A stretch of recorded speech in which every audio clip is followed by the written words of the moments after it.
Welcome to Minot Talk this warm morning in Minot. It's beautiful. It's beautiful. It's all melty. There's a river flowing down my road.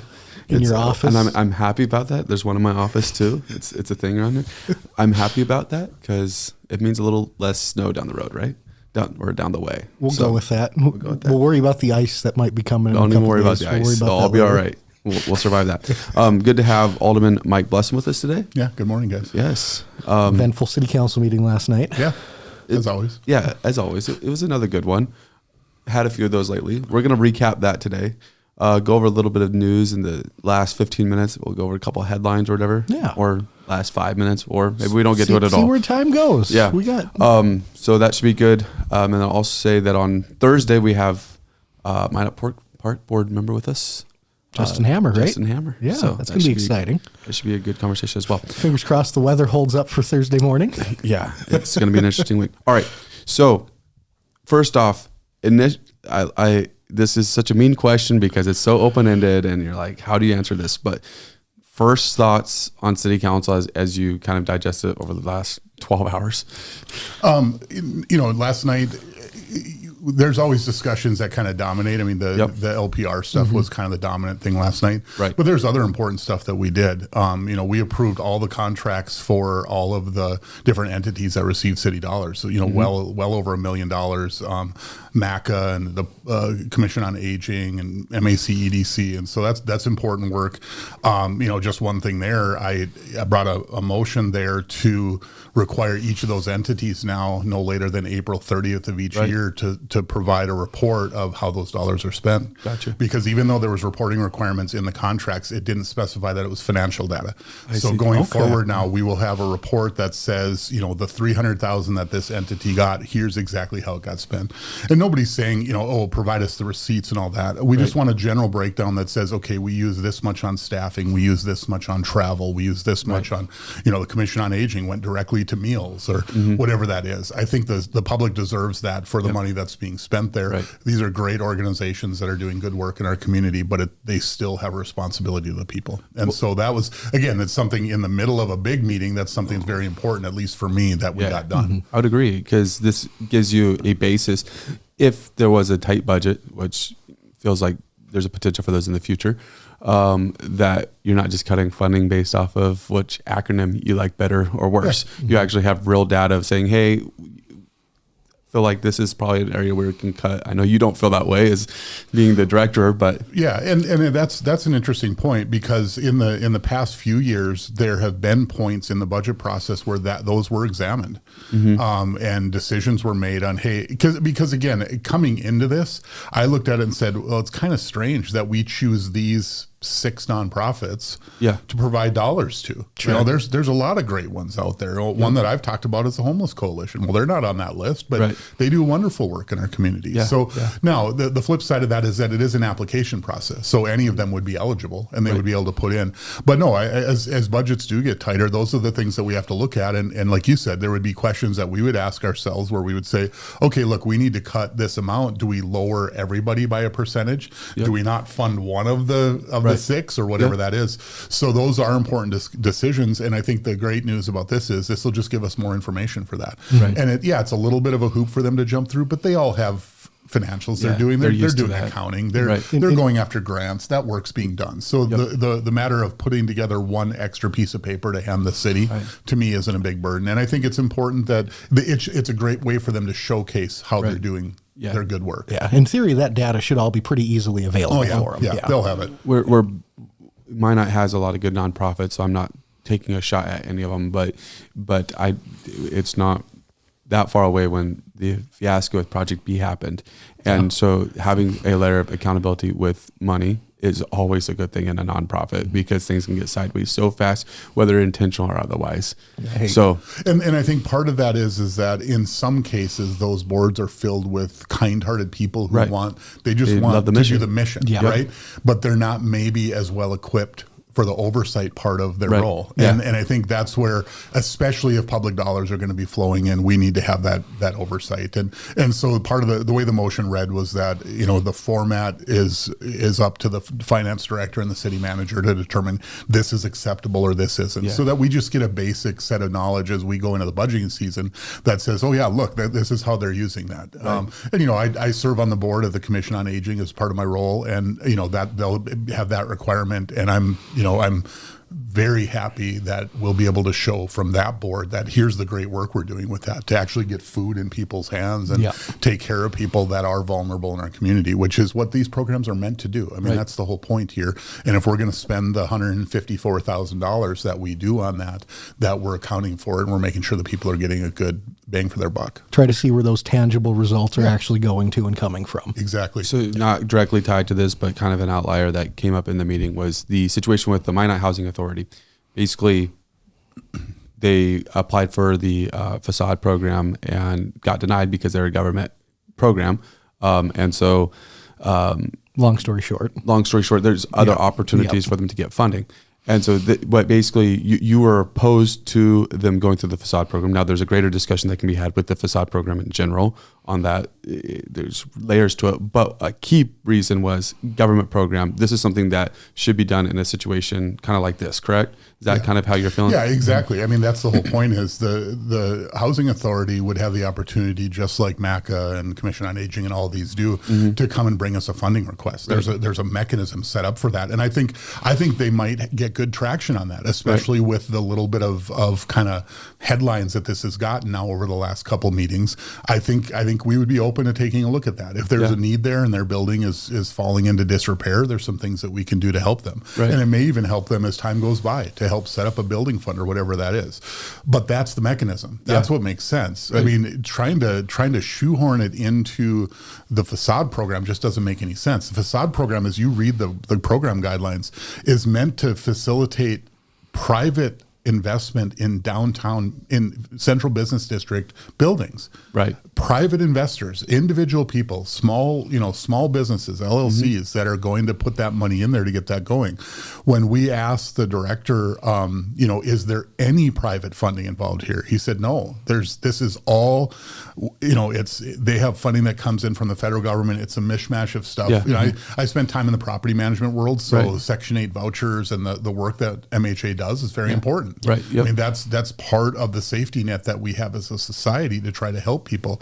And so, but it's all government funds. Mm-hmm. And so it just doesn't fit this program. I mean, to be honest with you, I'm not sure why the Renaissance Zone Review Board thought that it fit. That's the part that's a little perplexing to me. Yeah, that is. So last night, for better or worse, it got brought back up. There was an attempt made to force it onto our agenda in January, which would have required a unanimous vote under our rules, and that it didn't come close. So again, I want to be clear, for those that care very much about MHA and the work that they do, there's a mechanism here that I'm willing to take a look at, but it needs to be that mechanism. The facade program just doesn't make sense for it.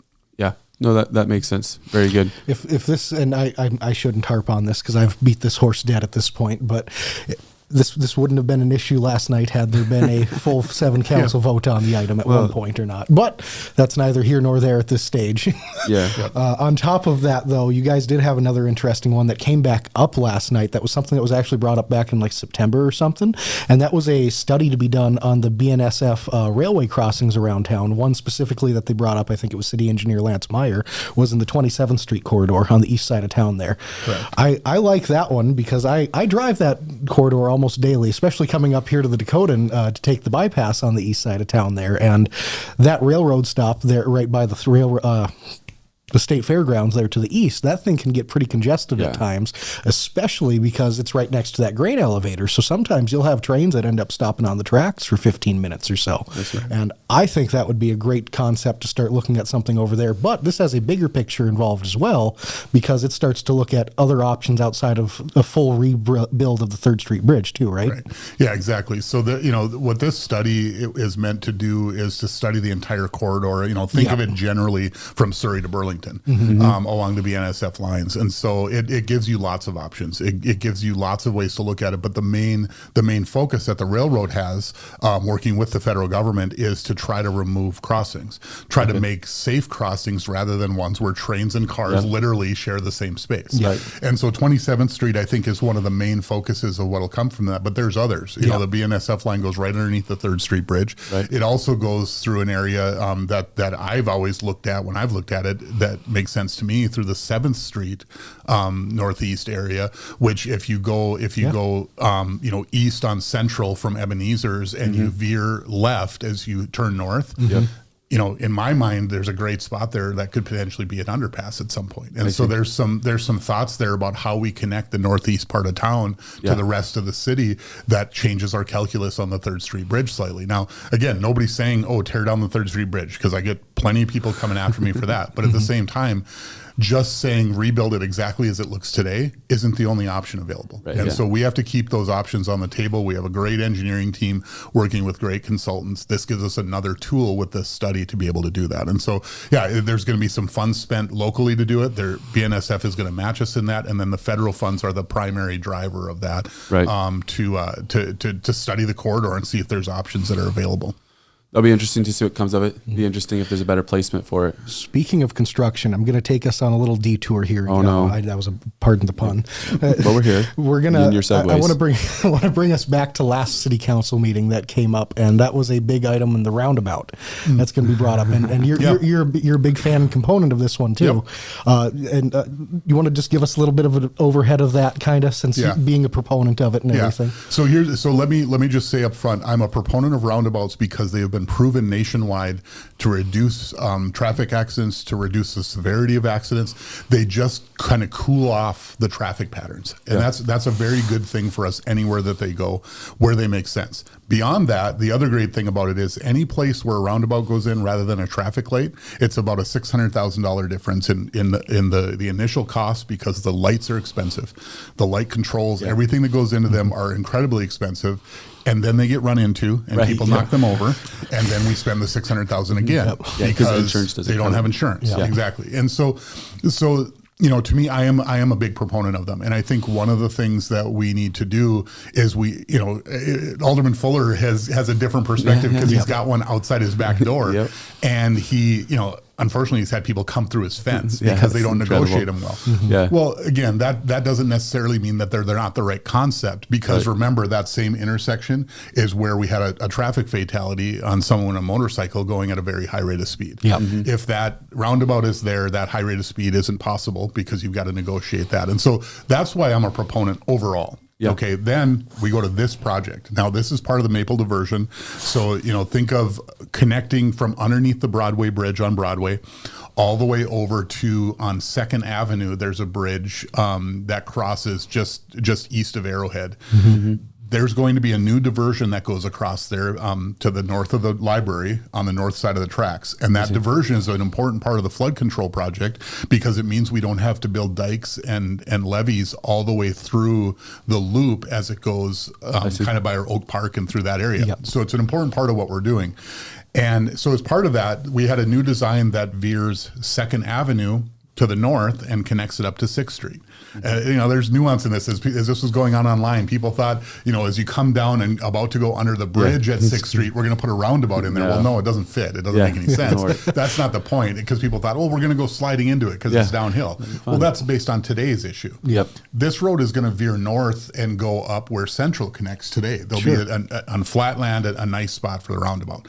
So I have no doubt whatsoever that the roundabout is the right engineering solution for the problem.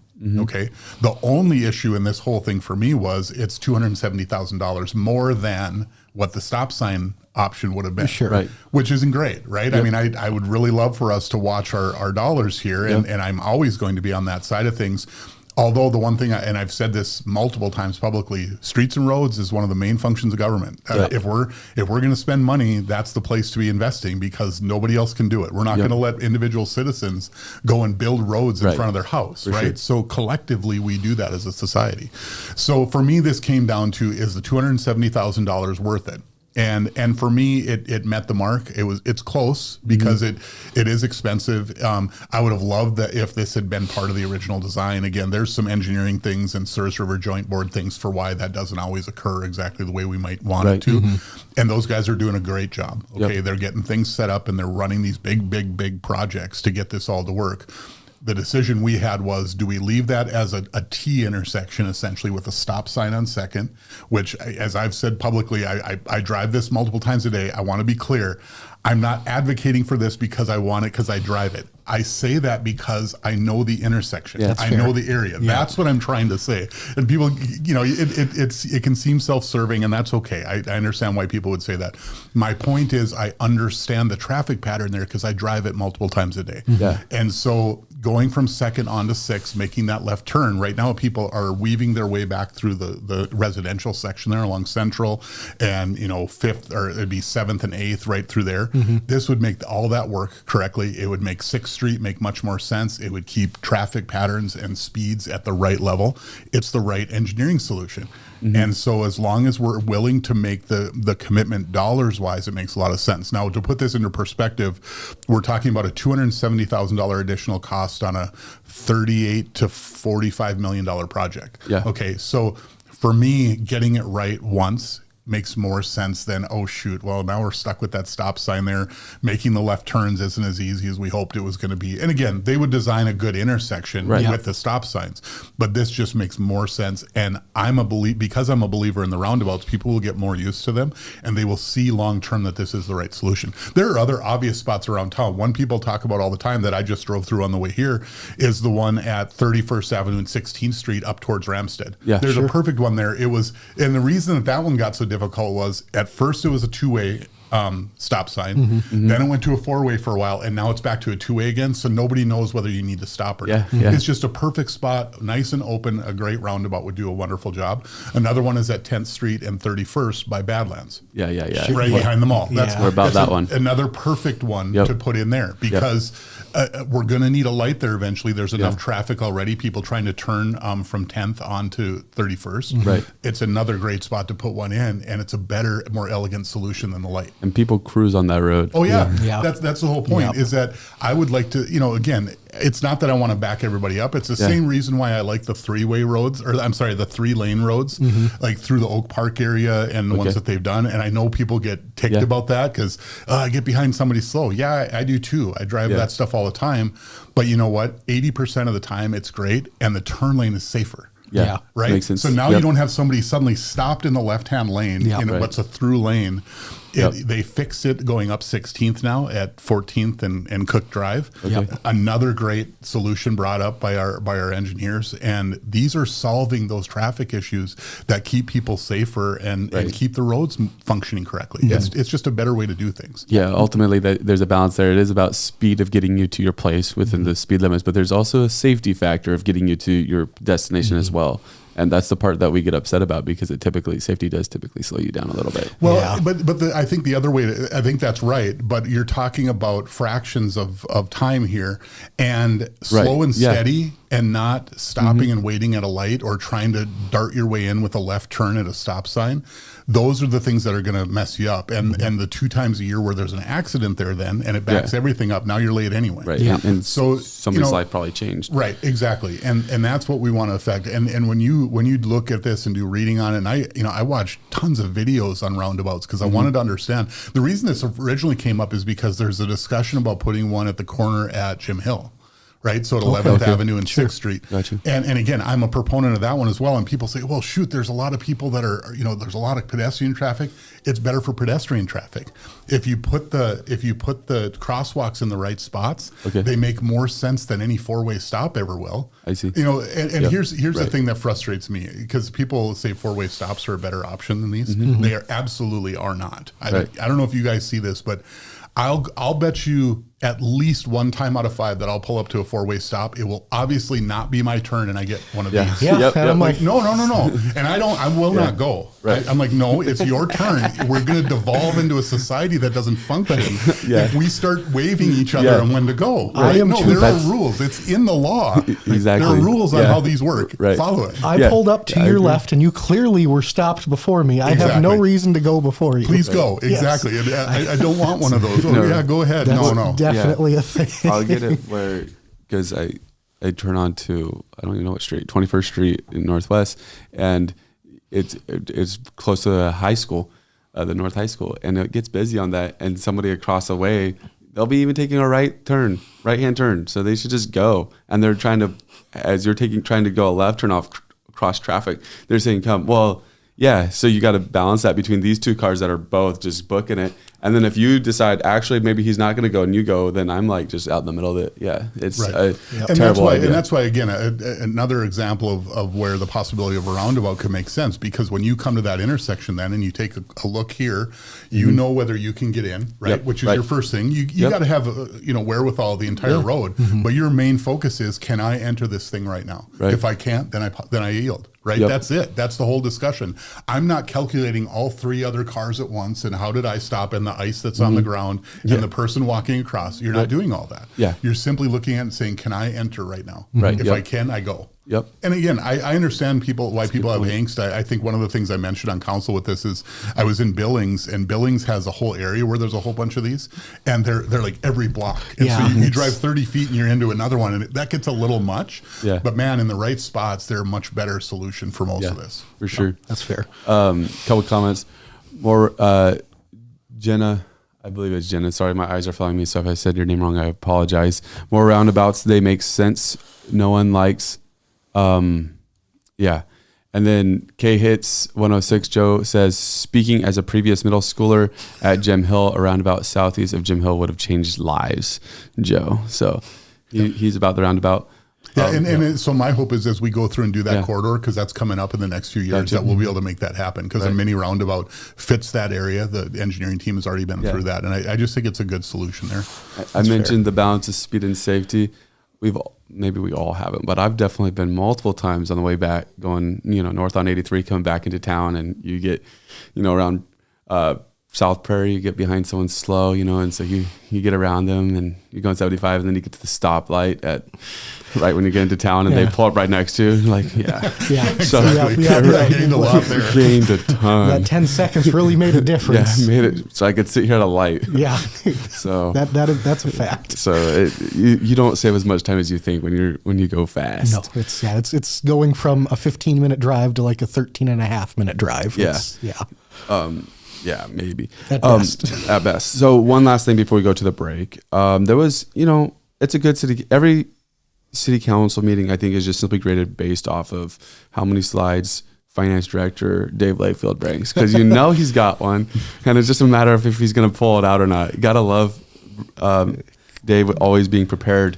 And so this council meeting, he did have a slide, and I think we have a copy of it. And it's a graph. We'll get rid of this right here, and we'll get rid of that too. All right, there we go. Has 3 different lines. It kind of forecasts Minot's budget for this year up through the 2027 year. That's right. Yep. And so you're looking at that. The noticeable one, you see them all 3 kind of break off from where there are. Closer to the middle on the left. That green one that goes down, that's Minot's reserves. That one that's staying central, that is, if I'm not mistaken, that's Minot's current spending, correct? The middle line is tax. How much we're bringing in. That's property tax. That's how much we're bringing in. Green is reserves, orange is tax reserves, and blue is revenue. Expense. No, blue is expense. Sorry, my bad. Yeah, we're doing a really good job over here. But anyway, we got through it. Blue is expense, green is reserves, and orange is tax revenue. There we go. We need to get a bigger screen in here. So basically, some might kind of become concerned about this because you see the reserves on a downward trend. You see the expense on an upward trend. And you see tax revenue. It's slowly going down, but maybe it's just the ebbs and flows of life. Or maybe, actually, it's not. It's actually going down because there's been some decisions that have been made by council to actual efforts to do so. Right. So is this a graph that's something where we should be very concerned about, or is this just how do you see this graph? Yeah. So as you mentioned, Dave brought this last night, and I think it tells us a couple different stories. The first thing that I'll say, yes, reserves are going down, and part of that is through actions we've taken to return some of the extra reserve money to the people. Right. But the other thing to understand, where that graph really takes off downward, that's because we're spending $15 million at the police department. Yeah. I mean, and there was an effort to reserves and set some of that money aside. Keep in mind, for everybody watching or listening, there was a time when the engineering estimates and the original architecture work was saying 70 plus million was a possibility. Wow. We've now gotten to the point where it's a little under 14 over the next couple of years. I would still like to see if there are places where we can make some adjustments to kind of keep that in line. But that's why those reserves are really driving down quickly. Yeah. Now, what I would say the middle line is through decisive action that the council's taken. It's possible in city government to sort of let the property tax happen to you by letting your expenses and budget kind of go where they go. And then that's kind of the number that falls out the back end of, well, here's what we need to collect then. Well, I think over the last couple of years now, and particularly for me, we've taken a different tack that says, no, that's the main driver. Let's do what we can to control that number and then try to use that as the lever that holds everything else in check. Yeah. One of the things I pointed out in the meeting last night, if you look at the top blue line, over that 4-year period that we're representing there, that's almost a 30% increase in expenses. That's a big number. We're moving things, you're talking, I think if I remember the number right, it's something like 14 million over 4 years that we've increased our general fund expenses. And so I am happy to work with flattening property tax to make sure that we keep the city solvent and working the right way, but that's done only in combination with expense control. That's it. We have to control that top line so that it comes in line and makes this all workable. And when those two things line up and they work well, now that's where all the stuff that people talk about, we got to grow the tax base, we got to be a growing community, and all the boats float higher when that happens, right? Then that can work. Right? Because then without increasing individual taxpayers' property tax amounts, we actually do have the revenue coming in that's offsetting the growth in our expenses. That's a simple equation, but there's a lot of moving parts. And so I was glad that Dave brought this, but I wanted to make sure people understood this picture makes perfect sense to me, because these are actions that are being taken to do exactly what's being shown. What I would suggest is, had we not had the council we have today and we've been on the trajectory we were before, that would still look the same. In fact, we might even be spending down reserves faster, because the police department might have been 30 million instead of 14, but that tax line also would have been tracking upward. And now the people are feeling that bite even stronger, and we're still not impacting what's actually happening in the city. So to me, these are very specific actions that we're taking. And, this is my main commitment to the people, is to continue this, is to make sure that we keep this in check. Do you know if you have the blue line that's going up, you have the green line that's going down? That's expense and revenue, or expense and reserves. Reserves. Expense and reserves. Do you know if part of the reason why it's going up is because there's reserves that's being used to pay for that police department, and so that also increases expenses? I don't believe that those are offset in this graph, but I can't be sure, because I don't know exactly what Dave used. To me, it's most likely not, because that line at the top should move faster then. Sure. But again, I could be wrong. It could be that he's got those baked in. So again, the other thing that's happening to drive that reserve line down is we've taken action to return money to the people, because in my opinion, we had too much of it sitting there. There was things that we've talked about on the show before about, the 2023 audit report that said that too much had been collected. So we've done a bunch of things to make that happen, but we had a board or a council retreat right after I got elected, and one of the things that was talked about there was at what I just said, that your property tax number is the last thing that pops out of your budget. It's what, okay, now that we figured everything out, now we know what we've got to ask the people for. Well, and in that meeting, I said, I just disagree. That can be one of our primary focuses, is to hit the number we are looking for and then work the other way. to make sure that we've got the expenses lining up and everything else working. And that's been an important part for me, is that we have that as the first thing in our mind, is to do it at the right cost to the people, and then figure out what are the things that we can do for that cost.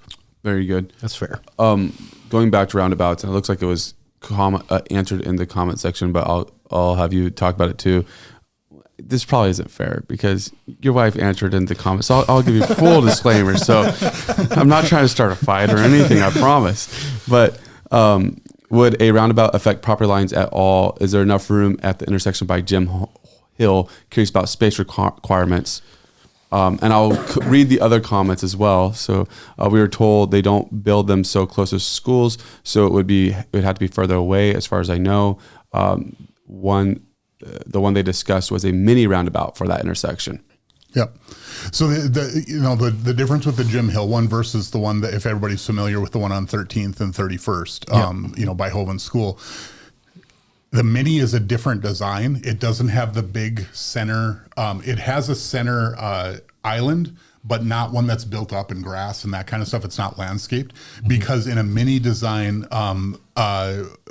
emergency vehicles drive right over the top of it. So if a fire truck has to go, they're able to drive right over it. Okay, so there's a little bit different design. We have the engineering drawings for the Jim Hill one. It fits right in that intersection. It fits fine. Yes, there are minor adjustments, but those adjustments are coming anyway because we're going through that entire corridor, doing curb and gutter and everything. Sure. So that's an expected change. Exactly. Already. So those changes are coming, and that's going to make a lot more sense for that intersection, especially once we get the crosswalks worked out and get the foot traffic away from right where you're entering the intersection, which, like I said before, is just that many more variables. Now you encounter a crosswalk before you even get to the roundabout. You make a decision on whether you can cross the roundabout in your vehicle, cross the crosswalk. Once you've made that decision, now you decide whether you can enter the roundabout. Gotcha. Two quick, easy decisions rather than 5 different variables at once, trying to figure out, is it my turn or not? Meanwhile, a guy's doing this to tell you to go, right? So it's a much more elegant solution. And again, this is the place where, we've talked a lot in the last year and a half about, trust our experts, right? We've been chided. Some of us have been chided on the council about that. Our traffic engineer, our city engineer, the studies that you read nationwide say this is the better option for these intersections. And I think it is important for us to go with the engineering consensus when it makes sense, especially when the costs line up. When we're going to redo an entire area, let's do it. Let's do the right engineering solution, as opposed to the one that doesn't make as much sense, or recreating it just because, that's always been a 4-way stop, or at one time there was lights there and then we had temporary lights, and then there's the whole 9 yards. There's a better way to do it. Mike Milgie says, based on my own experience, I absolutely agree with the superiority in most situations of roundabouts over 4-way stops. So some support there. There's more, but I need to read through these before I read them online. City needs to look at 21st Avenue Northwest by the new high school. That is a dangerous one. We're going to go to a quick break, and then we will come back and talk about ALPRs. Yes, that was kind of a big topic, wasn't it? Just a little bit. In the demanding world of oil and gas, precision, safety, and efficiency are non-negotiable. Unmanned operator drone services revolutionizes how you monitor, inspect, and manage your operations. With cutting-edge technology and expert operators, we deliver real-time data, detailed reports, and actionable insights for our valuable clients. Why risk the safety of your team or waste precious time? Our drones access even the most challenging areas with ease, reducing downtime and enhancing safety across your sites. We take the guesswork out of your projects by offering LiDAR, mapping, and inspection services so that your projects stay safe, on budget, and on time. Unmanned operator drone services, where technology meets safety, precision, and efficiency. Contact us today to elevate your operations. Yes, pun intended. Enjoy Minot's finest authentic Mexican cuisine with a view at Mi Mexico. The rooftop patio is open and ready for you to enjoy a margarita or other cool refreshment along with genuine mouth-watering Mexican entrees. Mi Mexico, South Broadway. Well, hi. All right.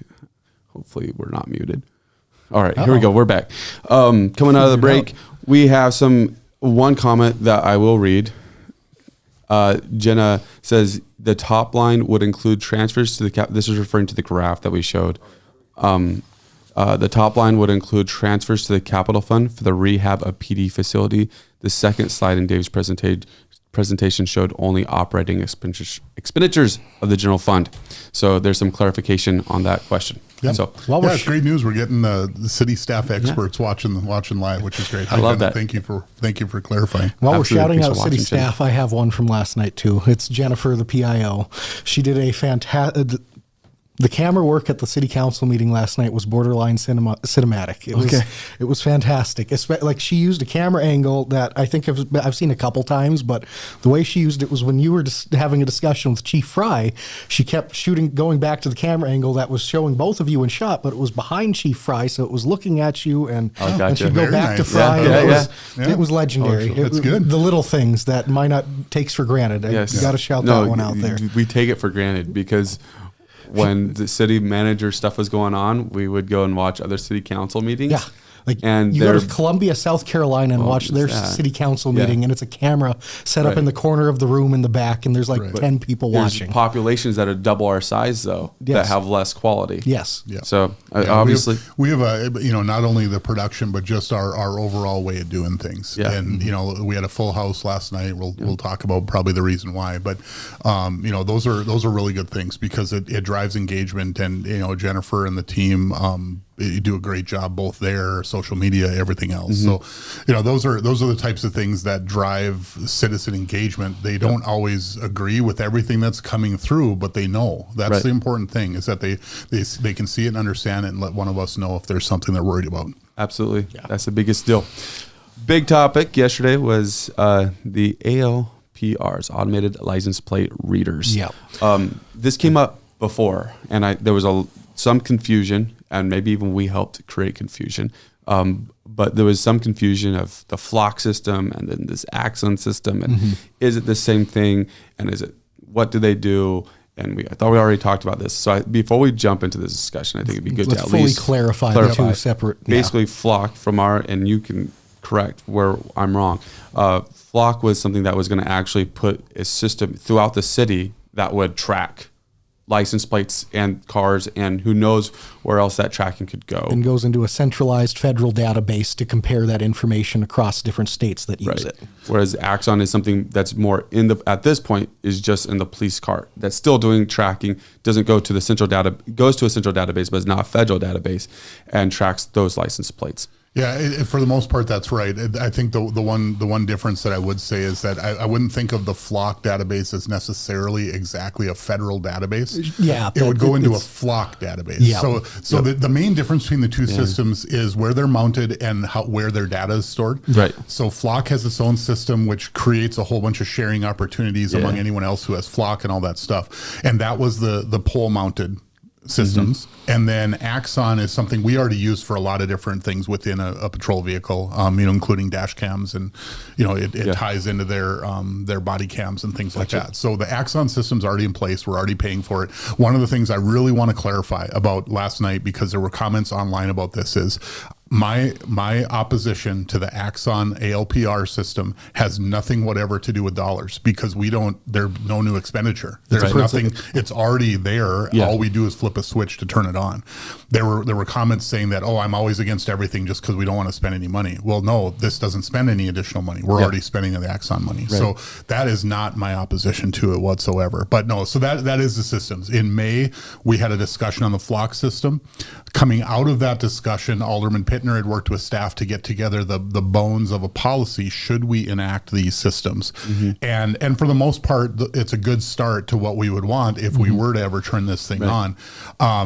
And we paused there, and at the time, Acting Chief Plessis made a commitment to the council that he would bring it back before anything got turned down. And to his credit, that's exactly what he did on the agenda last night. And so he did a nice job. He's a man of his word, and I trust him fully with this. One of the things that I appreciated with him when we talked about flock was that he led with the idea that, of course, there are privacy concerns. We all should be concerned about that. Yeah. But he said, we need to put the right safeguards in place, and with that, we can get to a system that's workable and we think can serve the public well. And again, I don't distrust him on that. It has nothing to do whatsoever with that. To me, there's a fundamental issue at stake here that has very little to do with the implementation right in Minot. Yeah. Although, as I said last night, that's the only vote I have. Right. As I mentioned, I can't vote on whether Ward County uses this. I can't vote on whether BCI wants it across the state. All I can do is vote on Minot's implementation. Yep. And so that's what we were talking about last night. Yeah. And right there kind of highlights one of the problems that people get concerned with this is that there's this technology that is used, and then there's portions of it that we say, hey, we're not going to use this because we don't want to do that. And then time wears on, it's like, hey, we have this technology. Why don't we use this? Because it makes it easier. And that was a concern with the flock system. Maybe we can all, and I know that we couldn't, but maybe we can all agree on using it for this one reason. But then look at all the other stuff that it can do. And I think that's interesting as we actually see that play out a little bit. Well, and I think the thing that people need to understand is that, let's say that we could come up with the most innocuous use of the system that just fixes a couple things that we all care about, like silver alerts or abducted children, something like that, right? Like there are good uses of this technology. Nobody disputes that. But the problem with it is where do you go? You know, and again, I can't corroborate this. If somebody wants to look it up quick, they could certainly do that. But what I'm told, and I got told last night, is Minnesota is now using this for child support enforcement. Okay. So part of their database is if you're delinquent on child support, it's going to blip on your license plate and you'll get pulled over, not because of a moving violation, but because you're delinquent on child support and they've been trying to catch you. Right. And again, I'm sure there's plenty of people that would say, hey, great use of it. Let's do that. Absolutely. Yeah. I don't know, folks. Where are we going here? Because the primary issue with these entire systems, and this applies to both Flock and ALPR in the Axon system, is the database. We are creating a database of movements of residents of our city that the police have access to search. Now, we can put safeguards of when and how they search and all that stuff. And absolutely, if we implement it, then we're going to need to do that. We're going to have a policy that does it. But when in our past as a country have we ever thought it was okay that somebody can keep track of where everybody is all the time? To me, we're just not even close to what meets constitutional muster. Now, you get into all this stuff. We had a speaker last night talking about how, you know, courts have already sided on the side of this being constitutional. What I'll tell you in my reading, that's true. That is what courts have found so far. But they're in those court dockets, or what they're talking about in those, they talk about the ubiquity of the systems. Okay, it's one thing when you say, oh, Ward County's got it, so you might get a blip every couple days as you come in contact with a sheriff's department vehicle, right? That's a whole different question of, I've got 27 records in that database from today alone, and it's only 9:30, right? Because I've crossed these 6 pole mounted cameras and these 3 patrol vehicles. They know I came up here today. Right. Yeah. That's a whole different thing. And the courts have said that, the judges have said that in their argument, or in their judgments on this, that we are not there yet, but they can see it. They can see it down the road. So to say this is settled law is not correct. You can find active cases right now about these systems. Gotcha. So this is going to continue to evolve and continue to keep going. And so, I keep urging caution. There are times when it gets heated. I mean, going back and forth with the chief a little bit, because again, he's defending the good uses, and I have no doubt that they're there and that they would want to use those for the things that are very good. Right. I do believe, as I've said publicly and said on the news telecast, my first role, the first thing I did as a council member is take an oath to the Constitution. Okay. The first thing, before I ever looked at a budget, before I ever took a vote on anything, it was to uphold the Constitution of the United States. I have to make my own judgments about what that means. Yeah. To me, this doesn't meet the Fourth Amendment search and seizure muster. That search of looking up that data is not a valid search in my mind. Courts have disagreed on that so far, but I'm still going to vote based on my conscience on that. And then, and again, for me, why would we not be on the safe side of this? Right. Why would we not say, look, the Constitution is out here. Yes, some judges have decided that it doesn't fit that way, but why would we not want to be on the right side of that? That's my take on it, and it will continue to be my take. I don't know that there's anything that will get me to vote yes to say turn these on. I don't know that there is, and I've been public about that and said it in meetings. If it does go yes, then I will have a set, as I mentioned last night, a set of additional policy rules that I'll want to bring to try to make it as innocuous as we can. Yeah. And there was one thing I wanted to clarify too, because it was a little confusing to me in real time listening to the thing, and that's the statewide database that these are read from. When you register your vehicle in the state of North Dakota, your license plate effectively goes into a database in and of itself. And when you hear the automated license plate readers, what I initially thought, at least, I won't speculate to everyone, it's one of those things that is constantly reading every license plate that it passes effectively. And so when it reads it, it is constantly picking up who the person driving that car is, what you're doing, kind of thing. But and it, in theory, still, like we were discussing before, it has that capability to do so if wanted. But the way this system works, it is only basing the list that the state has of flagged license plates. It would be license plates that are associated with something for whatever reason. And so if your license plate doesn't fit on that list, it's not going to flag it and have the screen light up like a Christmas tree or what the statement was. Right. And I just wanted... So basically you have a database of the license plates. Yeah.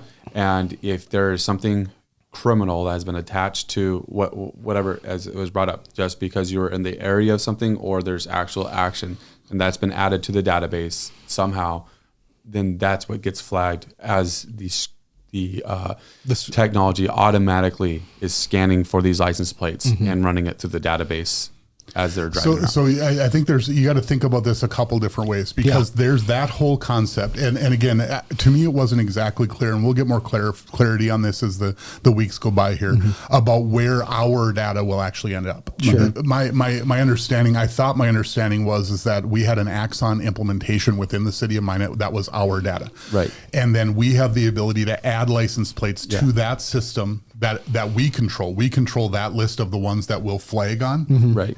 And we may say, we got a federal bulletin that said, watch for this. We put that into our database. Sure. Okay. Yeah. Right. So in my mind, it's not a statewide one. It's still something we control. But still, that's only one part of the question. Because if you remember, we were talking about that, and I'm driving the opposite direction of a vehicle. My display lights up like a Christmas tree because it's a hit from that database. Yeah. Right. Okay.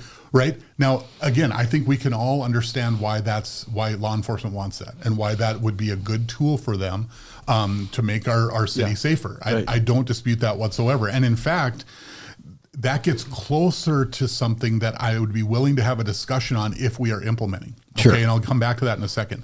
The whole other side of this is we're creating a monstrous database of the last 30 days in the policy, 30 days worth of data. On my way here, I mentioned I drove right by Longfellow.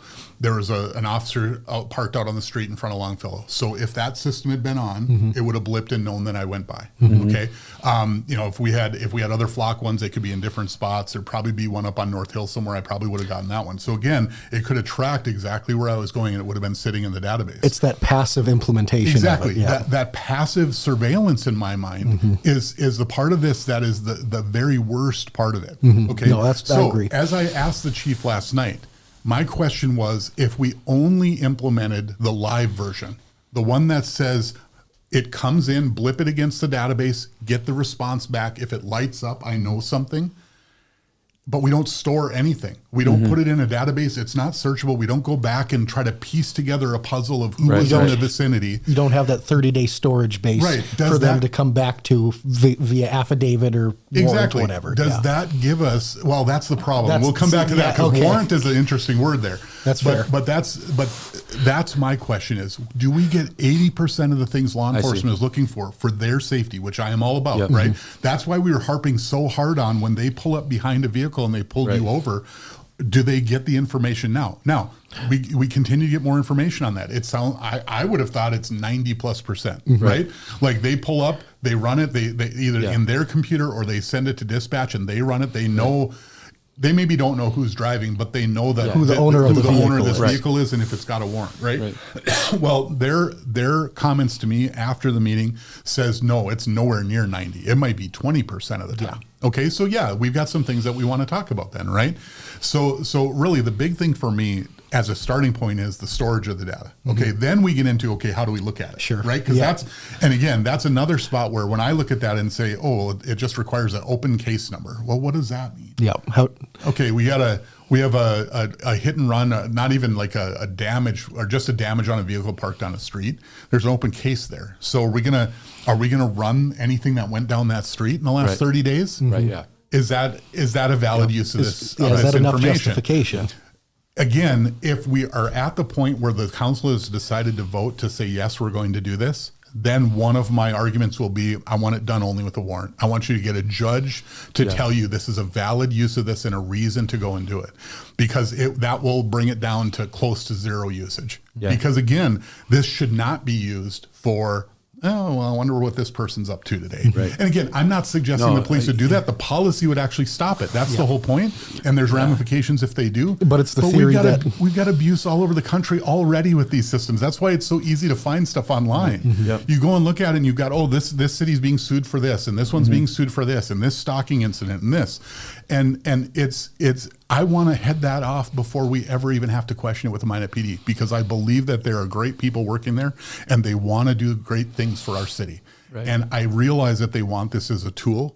My role, though, is to say, what does the Constitution say first? Yeah. And how does that meet muster for what we're actually trying to accomplish here? For me, it doesn't. And I respect my colleagues that believe differently, and they look at it a little bit different way. But that is why we have the discussion and the votes. Yeah. So I want to say one thing. I think the state stuff that you were talking about, the state database, it's not. I didn't take that it was a database. The chief kept on referring to when you register your car with the state that you automatically sign on for these things.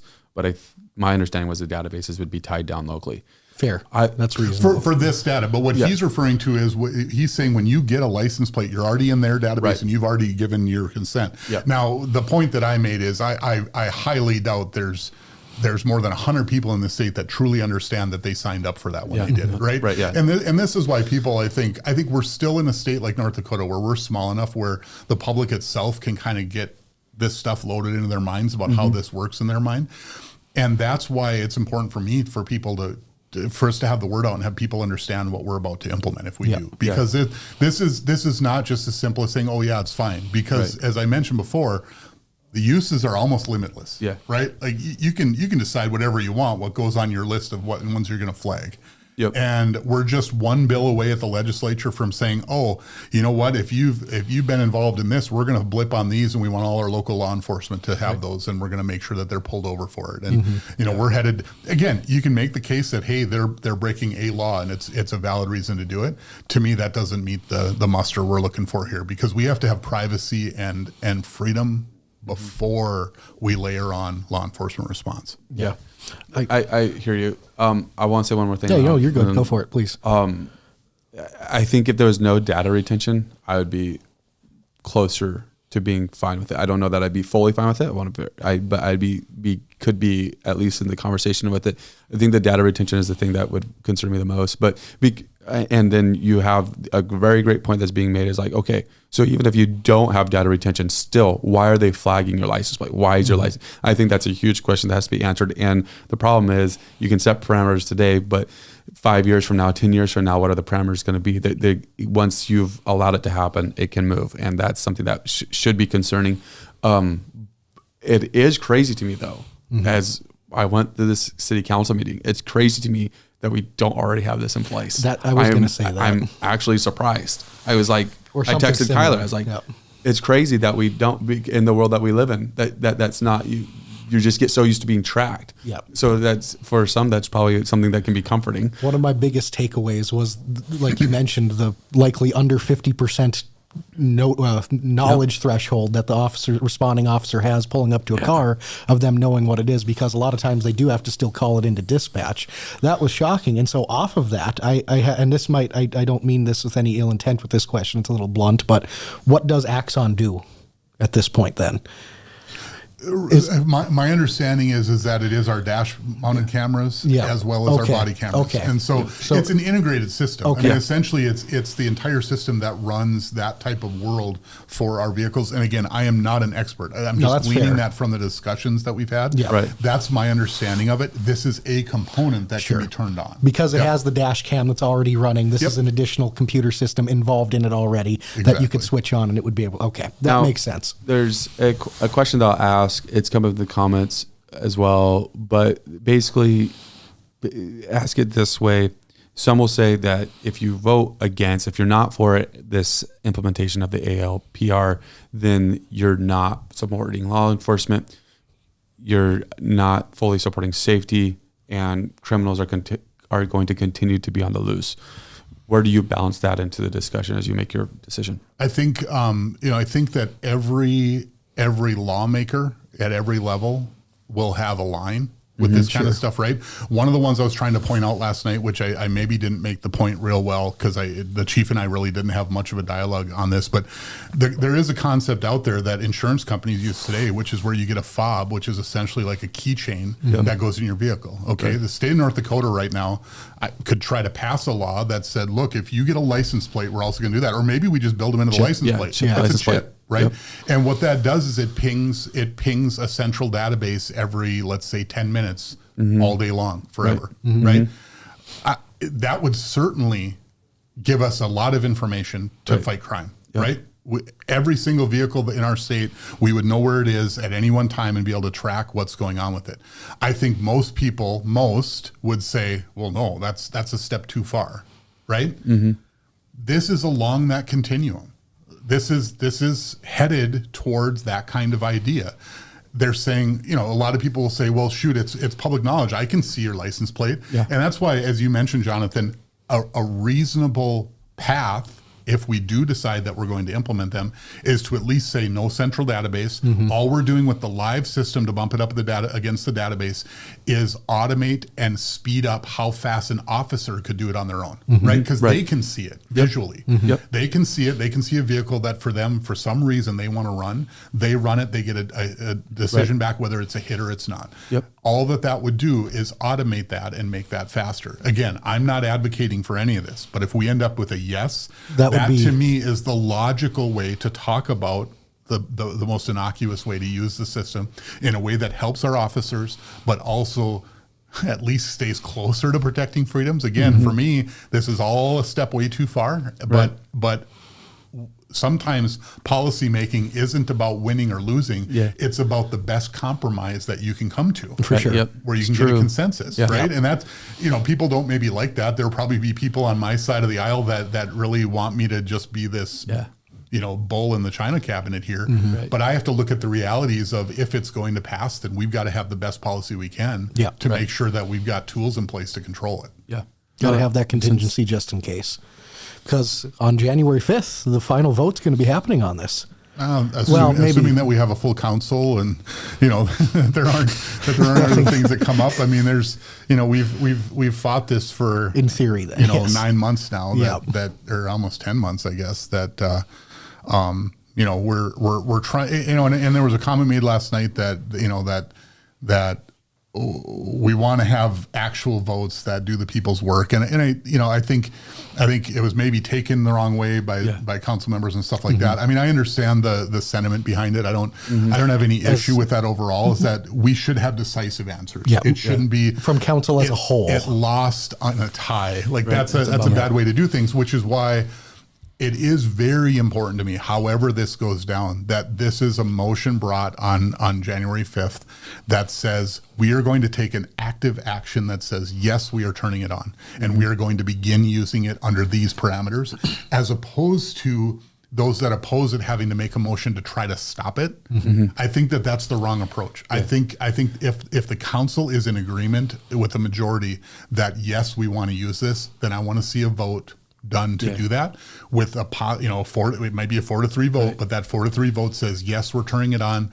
Chief, deputy chief, go ahead. Let's get it going and let's see what the controls look like. Because the feelings right now are that in the police department right now are that they could turn it on right now and be within, they wouldn't be outside of any, other than a spoken word that was given, there wouldn't be outside of any law or ordinance or anything like that. The weird part for me is that there's a little confusion. That wasn't on that. exactly how I felt that went down in that discussion. The fact that we made adjustments to a policy heading towards a potential implementation, we would do that all the time, right? We made adjustments to the alcohol ordinance as we were in the lead up to adjusting it. those votes and those adjustments weren't the final policy vote. Right. They were amendments prior to the discussion on the final. Yeah. Right. And that's, in my opinion, that's where we are. Right. In my opinion, we would need that. Now, legally, there's different questions there. Certainly in the PD's mind, they were there. Mm-hmm. As I said, though, to their credit, they didn't use that as a reason to go forward. Yeah. I think they recognize the stakes here. Yeah. And again, to their credit, they're doing things the right way. And I applaud particularly Deputy Chief Plessis, because that was his work back then and his sort of word to us, and he's lived up to that. And that's been perfect. And the new chief has kind of stepped right in line with that. And to both of their credit, they're doing things the right way. That's good. Very good. Love to hear that. Yeah. Any final thoughts on that, or are we good? I think we're pretty close. On council, I think we're good. Mike, you have anything? Any final thoughts from last night? I think that's good. I mean, again, I think it's good that we had a good turnout at the council. I think we had good speakers come up and say a few words about this and other issues. I mean, this wasn't the only issue last night. There was other discussions. So, I think we're seeing good engagement from the public right now, which is important, because especially when we're doing these really big picture items that aren't just dollars related, that they let us know how they feel. And I'm getting stuff from people in both directions. I would say that the people that want this see the good that can come from it, and I don't think any of us dispute that. Yeah, and then I think I've got other people that are maybe more in my camp that would say, no, even with the good, this just doesn't meet what it is to be an American, right? Like this at its core, we were brought up to believe that we are truly free and we can move about freely without being tracked, without having people breathing down our backs, and this has the potential to really move us in a tough direction with that regard. Yeah, for sure. And you'll always have, I think Councilman Fuller mentioned it last night, you'll always have the Patriot Act overarching everything. But if you're able to, in your own position here, locally draw your own foot in the sand and stop your own little bit of that incursion, I think that's the best you can do. Well, and that's all we can ever do. Yeah. The moment that you drive out of our city, you're subject to being tracked by all these systems anyway. And if BCI had their way, all of these would be centralized, and you'd have data being shared all over the place. It would be in that centralized and again, state there's data. plenty of people that would say, hey, we got to do what we can, whether it's illegal immigration, drug trafficking, whatever it is, right? I understand that sentiment, but what BCI was asking to put these on every DOT light stand or every sign stand in the state. Wow. And every public highway you'd be on in the state, you'd be tracked all the time. Data is the currency of our age. And I think a great example of that is how Flock, it sounds like a core part of their company is to get as many people on this as possible, because the more that gets on, it gets into their database, and then basically they're able to just sell their database. Like, you need to join us because we have the most extensive database of criminals in the U.S., so you should join our software. And the interesting thing about it, from a completely different perspective, I've been involved in the last month or so here we're doing selection on a vendor for our CVB and economic development data. Yeah. Because one of the core functions where the city can play a role in that, in my mind, is in making sure that we have a good data set so we understand what's going on in our city, who's coming in, who's spending money, that type of stuff. These things all kind of work together, right? So once you start tracking, whether it's cell phone patterns, credit card patterns, whatever that is, these patterns start to show up everywhere. The big thing for me is that there's a lot of difference between private uses of this data, which we all should be scared about and thinking about, and what law enforcement is actually using in their work. Sure. And, that's kind of the fundamental difference between this, is that there are those that have decided that law enforcement should be given what they wanted because they're doing a tough job and they deserve to have every tool available to them. And I understand that sentiment. I just believe that there are places where we step too far, and that's what this is. And in my mind, and so we've just got to be careful there. And I think it's a good discussion. I hope that, I know that I can get heated and get a little bitey at times as I'm having a discussion, because I want the answers that I want, or I'm trying to make a point. But at the end of the day, I care about our city and about what, the legacy I leave for my kids and my grandkids and how we go about things. And I think these are lines in the sand that That's why I even ran. This is why I wanted to be on the council, is because I think we make important policy decisions, and I wanted to be a part of that. Yeah, I love that. And hey, speaking of that, election season 2026 right around the corner. Yep. If you're going to be getting ready to run, you better start thinking about getting that petition out and ready to roll. Yep. I think coming up on the 6-month mark. I think the election's less than 6 months away from now. Yeah, June 9th or 14th or something like that. Yeah. Who we think might be running out. Yeah, I guess right now would be a great time for a sponsor from a VPN, but we don't have any VPN sponsors. Seems like you see this all over YouTube. Yeah. A couple other things are happening around town. Thursday, we're going to be having the holiday train, the Canadian Pacific holiday train rolling through. So make sure you get out and enjoy that in 3-degree weather. Yep, I'll be wandering around out there. It's going to be 40 degrees tomorrow, 39 highs of 39 tomorrow. Go to K-Hits 106.9 for like true weather. Yeah, you want some real forecasting. But 3 degrees, it seems like that happens most time when we have the holiday train roll through. You have to make a judgment decision in your life. We're out of time, so I'm just running through these real fast. Mm-hmm. This is an interesting article. State-owned minerals projected to generate $8 billion in future royalty payments. Mm-hmm. You can go to mydakotan.com to see that. It's going to keep piling into the legacy fund, right? Incredible to see all that come out. Trash disposal. The city is working with people on that. You can go to mydakotan.com or go to Minot Talk. You brought it up. There you go. And you'll find some information on how the city is offering to help dispose of extra holiday trash and wanted trees. You just have to bring your city water bill to the sanitation department at the dump at the landfill, and you'll be able to get in and drop that stuff off. One important point with that, because my wife has pointed out a couple times to me, is that for all of my Monday, Thursday friends on the south end of town, both of the Thursdays are the holidays. Oh, yeah. And your collection will be on the Wednesdays immediately prior. Okay. So we're not losing those days. I've had people say, hey, Thursdays, Mondays in particular, always lose out. Monday, Thursday gets it in the shorts every time. But nope, they've got a great plan for that, and they're going to handle it on Wednesdays. So that's good. That's going to be there. This is the time of year where trash is... It piles up. Oh, it piles up fast. So fast, man. So fast. So like Jonathan mentioned, make sure if you guys haven't yet, we do have a new social media page called Minot Talk. Make sure you check it out. We're going to be doing some more interactive stuff on there coming up pretty soon here. Yeah, just take a minute here. We're going to be done. We're not trying to hold people hostage, especially Alderman Blessum here. But basically what we wanted to do is we have the Dakota, and on the Dakota we cover a myriad of stuff, from state stuff to local stuff, and we're going to continue to do that. The podcasts are going to continue to be through that. But Minot Talk, we wanted to just create an area where we could go show up at different events, whatever it might be, do a live stream, have more local content where we focus on more of the local things. Mm-hmm. And it just wouldn't fit into the My Dakotan broad scope that we cover there. And so we're just segmenting it. So if you care about Minot stuff and you just want to know about that stuff, then you can go and find that Facebook page. It'll be shared on the Dakotan's feed. Minot Talk, just follow along there, and we'll have some pretty exciting stuff going that way. So, I love it. Very good. Thank you for coming on today. It's been a fantastic conversation. Yep. Thank you to everyone that did follow on, watch, engage, ask questions. We appreciate it. Be sure to like and subscribe. Join the Dakota community. We'll be back Thursday at 9 a.m. for a conversation with the Park Board and Justin Hammer. Thanks for watching. Have a good one.